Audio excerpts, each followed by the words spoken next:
Sightsee the Tarot is a series on my channel through which I take you on a tour of tarot books, spreads, techniques and tips, different decks, and more.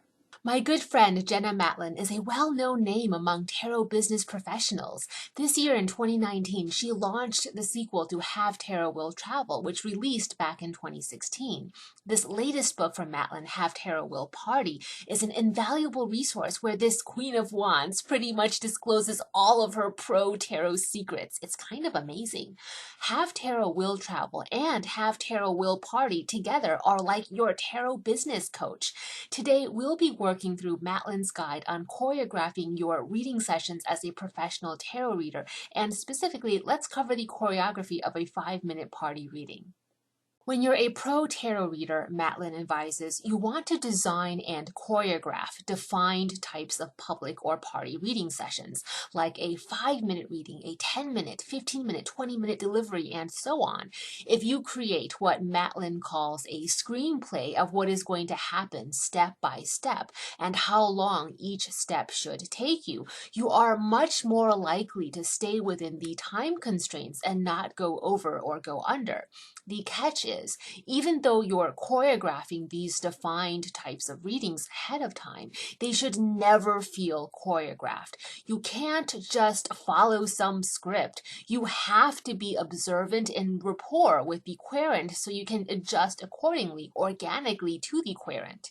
There are so many different types of reading sessions that you'll want to have in your portfolio or professional reading repertoire, tailored by timing, how long it takes you, by subject matter for easier selection process by your prospective clients, by some classic spreads or methods. However you want to approach a reading repertoire. Today, we're going to talk about the 5-minute party reading, one of the many points covered in Jenna Matlin's book. Matlin acknowledges that doing general readings where no specific question is asked within a 5-minute time constraint might be tough. She prefers and thus recommends that you design specific question readings for these types of sessions. One of the recommendations she gives in her book is to ask for a topic. If the querent really doesn't have a specific question in mind, then at least have that querent pick a subject matter like relationships or career or finances, children, etc., and then read on just that one topic.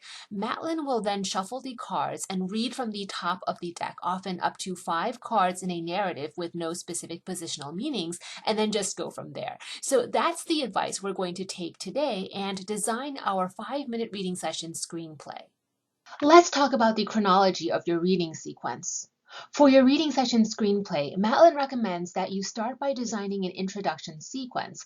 This is when the querent sits down and casual introductions are exchanged. Matlin recommends that you always ask for the querent's name, remember it, and then repeat the name multiple times throughout the reading session. Using the querent's name builds rapport. She also recommends that you offer genuine compliments as appropriate. Here's mine. Hi, I'm Benabel, and you are? Hi, Q-Ball. Nice to meet you. Have you ever gotten a tarot reading before? Well, tarot readers can be really different in their approaches. Me, I'm not a psychic or fortune teller. I see myself more as a messenger.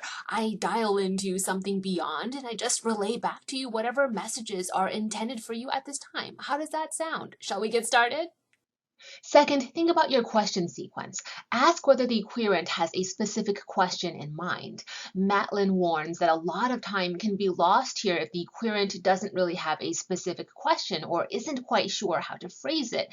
So you have to think about how to keep this sequence efficient. She recommends having the querent just pick a topic or subject matter so you can get to the reading part straight away and not lose precious time, especially in a party reading setting where these readings go by really fast.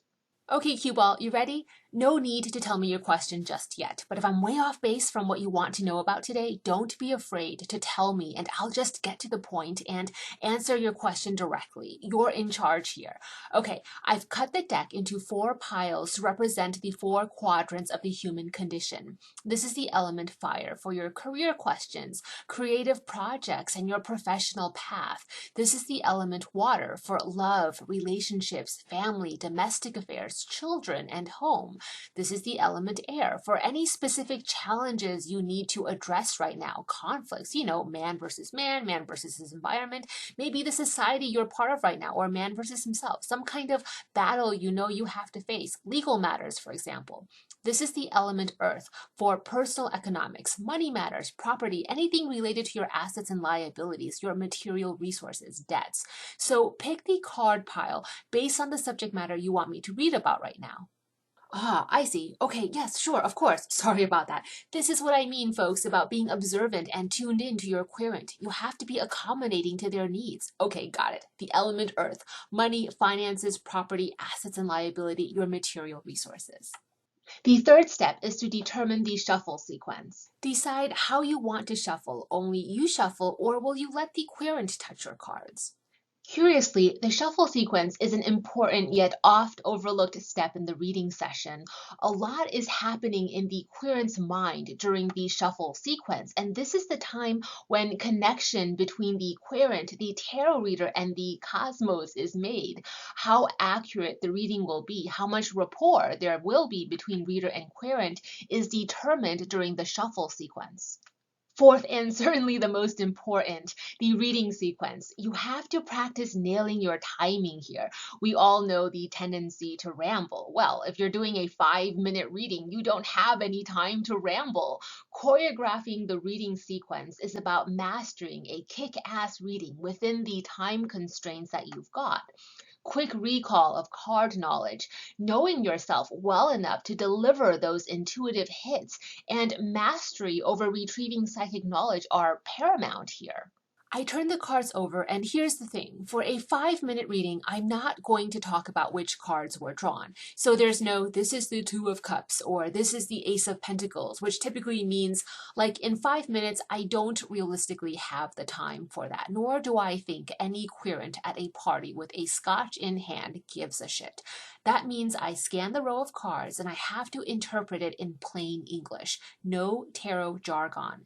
Now, a reminder, don't hold yourself to any hard and fast rules either. There are always exceptions. For example, if there's a specific tarot card that's particularly poignant that I want the querent to really think on long after this reading, to remember, to maybe even look up after the party or work with more closely, then yes, I'll mention that specific tarot card. I'll place that card directly in front of the querent and have him or her study it, and we'll talk about why I think this card is a special omen. Then we have the closing sequence. Verbally state that your time with them is almost done. Assuming a more typical 15 to 20-minute reading, this is about 3 to 5 minutes before actual ending. But in a 5-minute session, this is basically the last 60 seconds. Here, summarize the key points of the reading, what you want the querent to remember. Matlin offers a great tip. For the longer readings, you can have the querent pick an oracle card. It's important to lead the querent toward the end before it is actually the end. In a party reading setting, this makes the transition to the next querent a lot easier. Finally, the goodbye sequence, says Matlin. Yes, you do want to choreograph and think this through too. This is your opportunity to leave a lasting impression. This is when you hand them your business card, when you open the door to doing future business with this person. Or even just offer a winsome smile for them to remember you by. So don't forget to keep business cards on your reading table. Maybe you want to prepare little take-home gifts for each querent, like some candy or fun fortunes. Matlin offers tons of cool recommendations in her book. Have Tarot Will Party has a ton of info on marketing and promotional tactics, which you would want to incorporate into your closing or goodbye sequence. But you'll have to get the book to get all the clever tips and tricks. Jenna really spills the beans and gives you all the secrets of the trade. Cue Ball, it was really great getting to read for you. And here I'll close by reiterating something specific from our reading time together, a final takeaway message.